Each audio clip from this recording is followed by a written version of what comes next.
అంశం ఇది.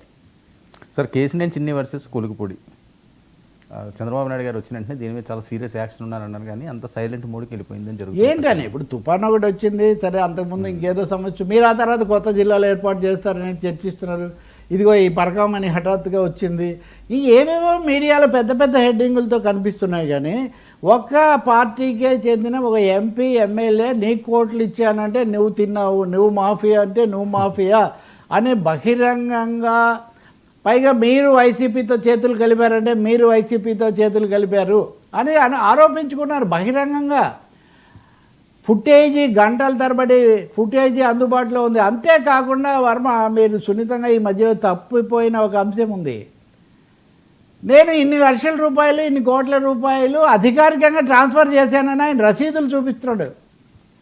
అంటే ఒక నియోజకవర్గంలో ఎన్నికల కోసం ఎంత ఖర్చు పెట్టవచ్చు, ప్రచారానికి ఎంత ఖర్చు పెట్టవచ్చు, ఈ విషయాల్లో స్పష్టమైన నిబంధనలు ఉన్నాయి. ఇవి డబ్బులు చేతులు మారితే ఇప్పుడు ఎక్కడైనా డబ్బులు ₹1 కోటి దొరుకుతాయి అంటేనే ఇది మనీ లాండరింగ్, అది ఇది ఇట్లాంటివి మనం వింటుంటాము.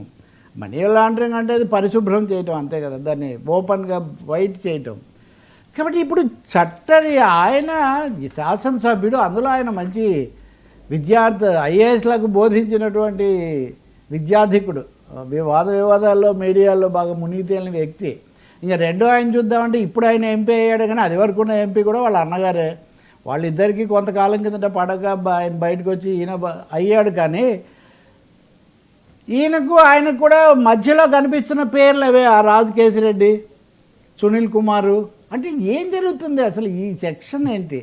చంద్రబాబు నాయుడు గారు రాగానే పోనీ తుఫాన్ దీంట్లో మునిగిపోయానని చెప్పొచ్చు, కానీ ఎవరో ఒకరు అసలు దీని మీద విచారణ జరగబోతున్నట్టు. కానీ అసలు ఇంత తీవ్రమైన ఆరోపణలు అధికార కూటమిలో ఎందుకు వచ్చాయి? వాళ్ళెవరూ మాట్లాడలేదు, స్పందనే లేదు. ఇదేమన్నా అంతర్గత వ్యవహారం అని నేను అడుగుతున్నాను. తిరుమల కొండ మీద జరిగింది, కొండ మీద స్వామి గారికి వదిలిపెట్టి, టీడీపీలో జరిగినది చంద్రబాబు గారికి వదిలిపెట్టి, ఇంకా ప్రభుత్వము, ప్రజాప్రతినిధులు, పాలనా వ్యవస్థలు వీటికేమీ లేదా? ఇది పెద్ద ప్రశ్న. కాబట్టి ఇక్కడ ఇంకోటేమో కేసినేని ఫ్యామిలీ, అంతకుముందు కేసినేని నాని కూడా ఈ విషయాలు ఆరోపించారు. ఆయన చెప్పిన తర్వాత ఈ పేర్లు ఇవన్నీ కూడా బయటకు వచ్చాయి. ఎందుకు ఈ నిగూఢమైన నిశ్శబ్దం పాటిస్తున్నారు?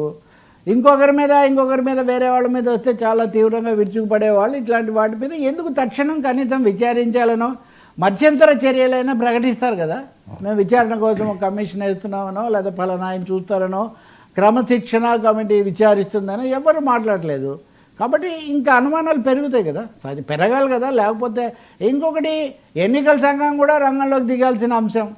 ఎందుకంటే విజయం సాధించిన శాసనసభ్యుడు, విజయం సాధించిన పార్లమెంట్ సభ్యుడిని నేను నీకు డబ్బులు పంపించాను, అవును, ఇవి ఏ నిబంధన, నేను రాజకీయంగానే పంపించానంటున్నాడు. అంతవరకు చాలా స్పష్టం. మరి ఎన్నికల సంఘం చాలా విషయాల్లో సర్తో సహా చేసే ఎన్నికల సంఘం, ఇద్దరు ప్రజాప్రతినిధులు బాహాటంగా సోషల్ మీడియా సాక్షిగా కూడా, ఎందుకంటే బలపరిచే మీడియాలో ఆయన్ని కూర్చోబెట్టి అడిగాయి, ఈయన కూర్చోబెట్టి అడిగాయి. కాబట్టి ఎందుకు చేయడం లేదు?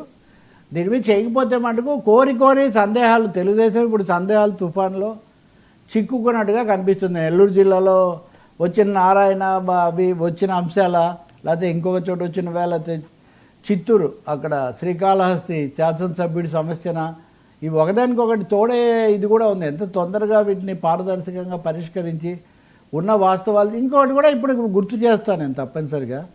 ఇప్పుడు ఆ ఫ్లై యాష్ దీనికి సంబంధించి కూడా ఆ శాసనసభ్యుడు నందిగామ ఆయన మీద వచ్చింది కదా, సురేష్,